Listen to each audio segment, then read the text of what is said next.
देव महादेव महादेव देव महादेव महादेव अलगे निसंदेह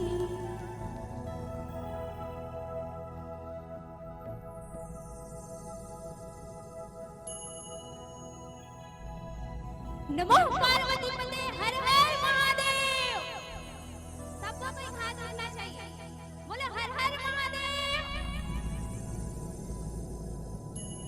देव महादेव महादेव अलगे निसंदेह देव महादेव महादेव अलगे निसंदेह देव महादेव महादेव अलगे निसंदेह जटा रूप चित्र बितर राखा पाली जटा रूप चित्र बितर राखा पाली।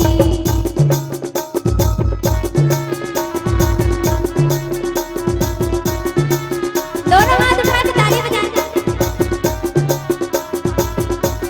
हर हर बोले।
भगवा